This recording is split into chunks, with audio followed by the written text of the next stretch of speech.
Hello students, so last लेक्चरला आपण input tax credit return mechanism जे होतं ते ब्रीफ त्याचा रिव्ह्यू घेतला होता. And now in today's lecture we are actually going to start with input tax credit topic. Okay, so now I will give you a brief idea how that topic is framed. हा topic कशा पद्धतीने divide केलेला आहे किंवा ह्या topic मध्ये सेक्शन्सची arrangement कशी आहे. ओके, सो बेसिकली आपल्याला काय करायचंय, just a minute I will adjust. या बेसिकली आपल्याला इनपुट टॅक्स क्रेडिटचे जे सेक्शन्स आहेत त्यातले सगळे सेक्शन्स ऍप्लिकेबल नाहीत. 19 आणि 20 सेक्शन्स जे आहेत, रादर 21 पण, तर हे सेक्शन्स आपल्या सिलेबसचा पार्ट नाहीत because they are related to input service distributor and job work procedure. So they are not part of our syllabus. So आता सेक्शन्सची अरेंजमेंट कशी याच्यावर थोडं डिस्कस करूया and then we will start with syllabus. Okay, so input tax credit हा जो chapter आहे, हा चॅप्टर बेसिकली आपल्याला जे डील करायचे ते सेक्शन 16,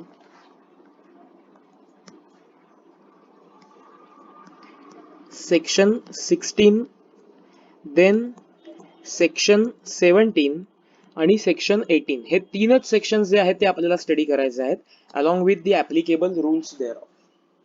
ओके, सो काय काय आपल्याला बघायचंय, सेक्शन 16, सेक्शन 17 अँड सेक्शन 18. आता हे सेक्शन 16 आणि 17 काय आहेत मुळामध्ये, तर तुम्ही जर बघितलं तर सेक्शन 16 हा आहे कंडिशन्स फॉर अवेलिंग ITC.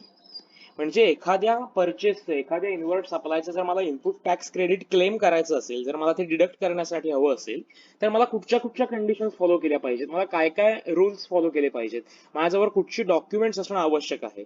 मग मी त्याच्यामध्ये इन्कम टॅक्स ऍक्ट डेप्रिसिएशनचा एक पॉईंट दिलेला आहे, मी किती दिवसात पेमेंट करायला हवं हा एक पॉईंट दिलेला आहे. सो या सगळ्या कंडिशन्स ज्या आहेत सेक्शन 16च्या, त्या आपल्याला ह्या टॉपिकमध्ये समजणार आहेत.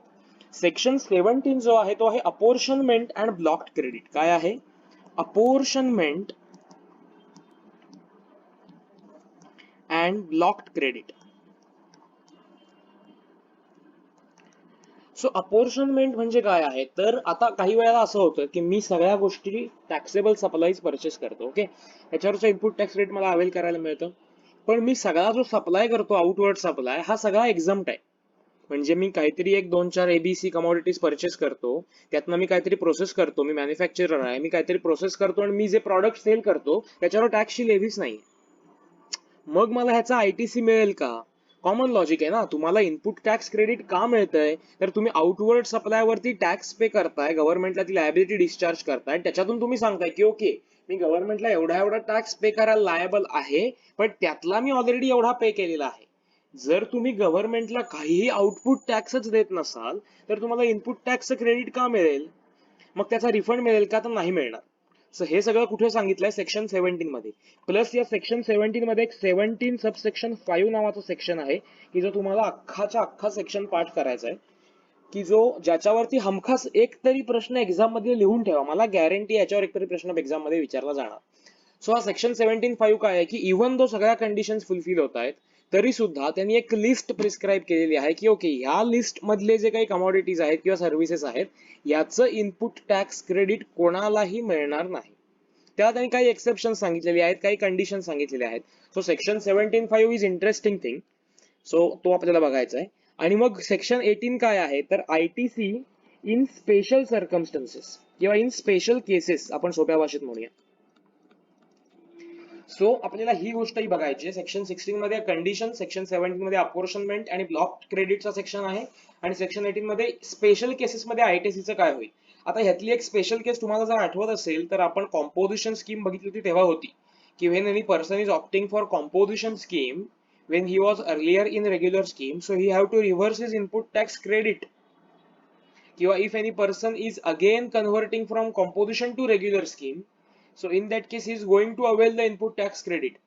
किंवा कॅन्सलेशन मध्येही आपण एक प्रोव्हिजन बघितली होती, सेक्शन 29 सबसेक्शन 5. तुम्हाला आठवत नसेल, मला आठवतंय पण की तो आपण तेव्हा म्हटलं होतं की जेव्हा आपण इनपुट टॅक्स क्रेडिटचा सेक्शन बघू सेक्शन 18, तेव्हा आपण या सगळ्या गोष्टी बघायच्या आहेत. सो एखादा माणूस जेव्हा नवीन रजिस्टर्ड होतो एखादा माणूस जेव्हा रजिस्ट्रेशन कॅन्सल करतो, जेव्हा एखादी व्यक्ती कॉम्पोजिशन स्कीम ऑप्ट इन करते, कॉम्पोजिशन स्कीम ऑप्ट आउट करते, किंवा एखादा बिझनेस ट्रान्सफर होतो, किंवा एखाद्या केसमध्ये डिमर्जर होतं, मग त्या केसेसमध्ये ITCचं काय, हा सगळा विषय जो आहे हा सेक्शन 18 मध्ये आहे.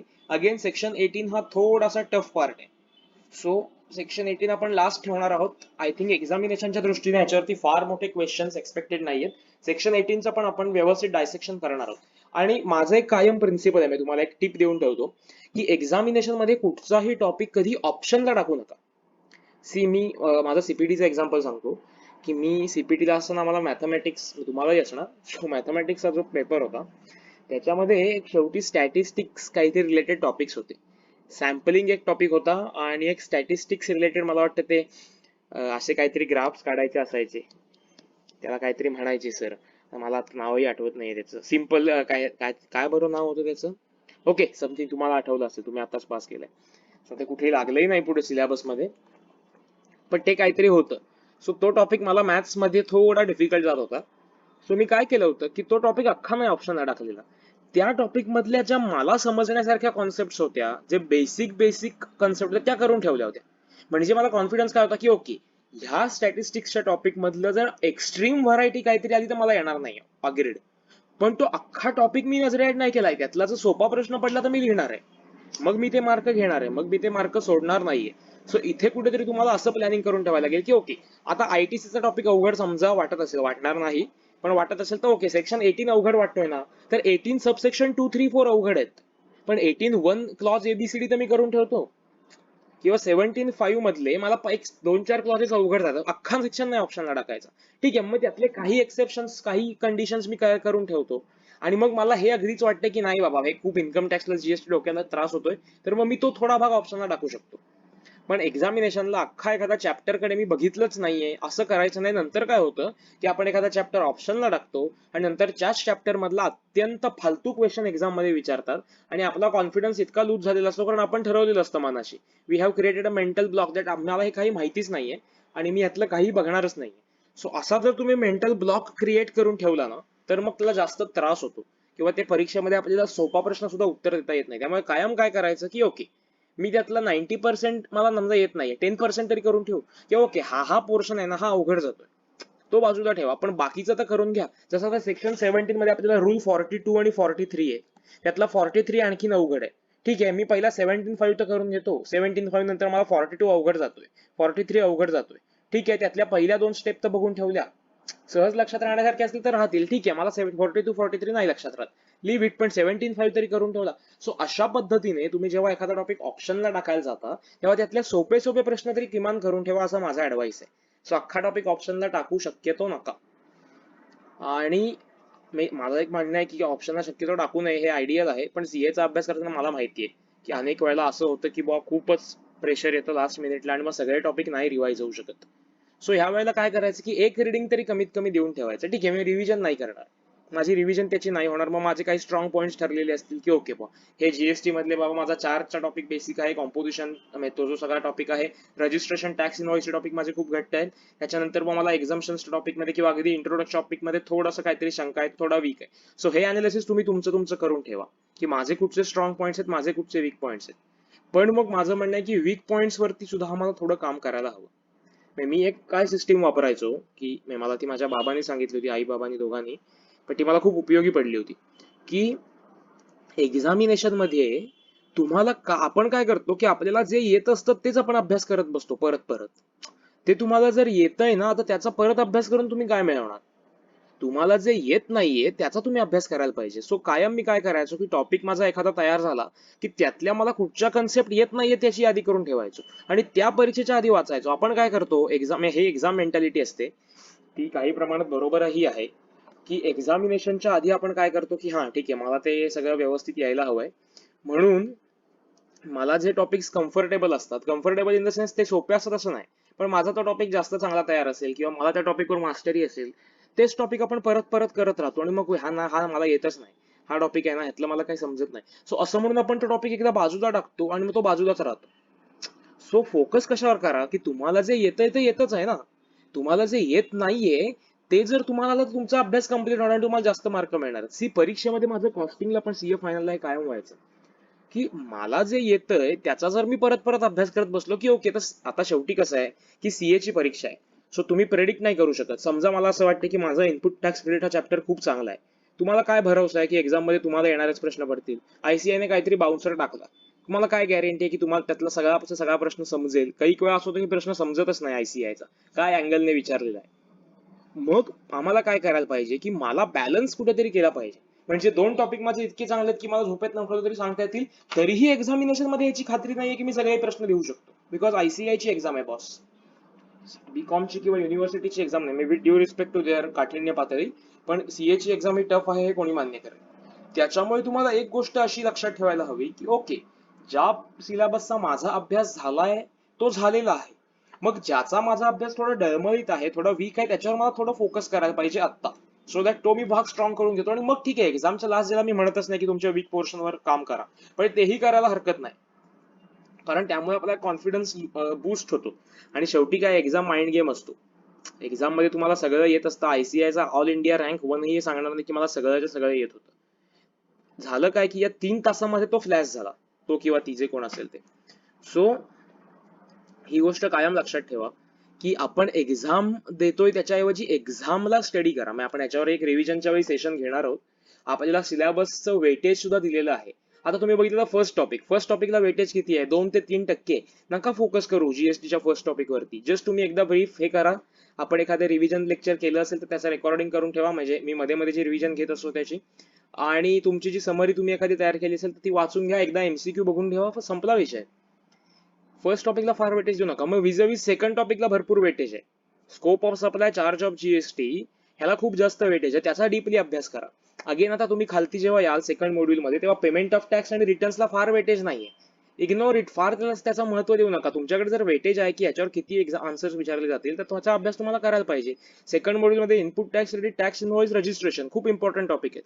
अगेन रजिस्ट्रेशन जर तुम्ही एकदा फंडामेंटल क्लिअर करून घेतले तर अगेन तुम्हाला फार मोठा वेळ लागणार नाही. म्हणजे त्याची फार रिव्हिजन जी आहे ना अशी लागणार नाही. तुमच्या डोक्यात एकदा मेकॅनिक्स क्लिअर झाले रजिस्ट्रेशनचे की मग रजिस्ट्रेशन नुसते सेक्शन वाचत गेलं तरी होण्यासारखं आहे.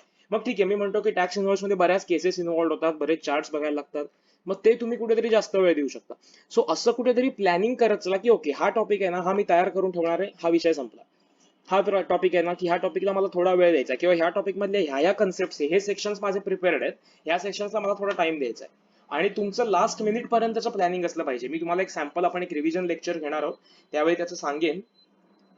पण अदरवाईज तुमच्याकडे हे एक प्लॅनिंग असलं पाहिजे की ओके, मी माझा अभ्यास लास्ट मिनिट पर्यंत कसा करणार आहे. आणि मग ह्याच्यामध्ये एक सजेशन काय आहे की परीक्षेला जाता जाता जे तुमचे स्ट्रॉंग टॉपिक आहेत ते तुम्ही लास्टला ठेवायचे. व्हाय? बिकॉज बेसिकली ते स्ट्रॉंग असतात. परत रिवाइज केल्यावर तुम्हाला एक कॉन्फिडन्स येतो एक्झाम जाताना की अरे हा चल, मी अभ्यास सगळा केलेला आहे. तोच तुम्ही वीक टॉपिक वाचून गेला की तुम्हाला सारखं एक्झामला जाईपर्यंत आठवत राहतं, आठवेल की नाही, आठवेल की नाही, काय बरं होतं, मग ते ह्याची प्रोव्हिजन काय होती मला आत्ता आठवत नाही. नको, जे टॉपिक खूप स्ट्रॉंग आहेत ते एक्झामला जाता जाता तयार करायचे एकदम लास्टला. मी तुम्हाला सांगतो की मी ज्यावेळी आयडीटीचा अभ्यास केला सीए फायनलला, तर त्यावेळी मी माझे जे हे सगळे तुमचे आयपीसीचा सिलेबस आहे ना सकाळी 4 तासामध्ये कव्हर केला होता अख्खा. रादर माझा जीएसटीचा 75 मार्क्सचा सिलेबस जो आहे हा साधारणपणे 3 ते 4 तासामध्ये तयार होईल अशी माझी एक समरी मी माझ्याकडे तयार करून ठेवली होती. सो तुम्ही असं काहीतरी मटेरियल तयार करून ठेवा. आपल्या आयसीआयच्या बुक्स मध्ये जे शेवटी चार्ट्स आहेत ते तुम्ही वाचत राहा, ते तुम्हाला खूप उपयोगी पडतील. माझी एक असा प्रयत्न चालू आहे, मी आजच त्याच्यावरती थोडं काम करत होतो की हे चार्ट्स जे आहेत ह्या चार्टचं तुम्हाला फक्त एक पुस्तक घ्यायचं, तो बेअर ऍक्टचे सेक्शन्स आणि हे चार्ट एवढंच तुम्हाला मटेरियल द्यायचं, सो दॅट ते चांगलं तुम्हाला रिव्हिजन साठी एक पॅटर्न तयार होऊन जाईल. So we are working on that, will see what happens. So ही एक बेसिक थीम होती इनपुट टॅक्स क्रेडिट रिलेटेड सेक्शन्सची, ते आपल्याला कसं स्टडी करायचं. ते इथे दोन आपल्याला रूल्स जे स्टडी करायचे आहेत ना, ते rules actually GGST rule 36 to rule 45 पर्यंतचे रूल्स हे इनपुट टॅक्स क्रेडिट साठी आहेत. पण ह्याच्यामध्ये आपल्याला जे रूल्स स्टडी करायचे आहेत, तर इथे मी सेक्शन्स लिहून घेतलेत. इथे रूल्स तुम्हाला एक ब्रीफ आयडिया देतो, कारण इथे तुम्हाला रूल सकट अभ्यास करायचा आहे. ओके, सो रूल नंबर 36 आहे conditions for availment of input tax credit. So actually that rule 36 is linked to section 16. Then 37 आहे reversal for non payment, तेही section 16 शी कनेक्टेड आहे. 38 जो आहे तो आहे बँकिंग कंपनी. तुम्हाला सगळ्यांना माहिती आहे बँकिंग कंपनीसाठी स्पेशल प्रोव्हिजन सांगितलेले आहेत. सो बँकिंग कंपनीसाठी आयटीसी रिव्हर्सलची प्रोव्हिजन सांगितलेली आहे. अगेन रूल सेक्शन 17 शी कनेक्टेड आहे. त्याच्यानंतर 39 हा आपल्या सिलेबसचा पार्ट नाहीये. देन 40 हा आपल्या रूल सेक्शन 18 शी कनेक्टेड आहे. रूल 40 जो आहे तो सेक्शन 18 शी कनेक्टेड आहे. सो इथे आपल्याला 36 37 हे दोन रूल्स बघायचे. For ITC reverse apportionment and block credit मध्ये आपल्याला 38 42 43 हे तीन रूल बघायचे आणि सेक्शन 18 बरोबर 40 हा रूल बघायचा आहे.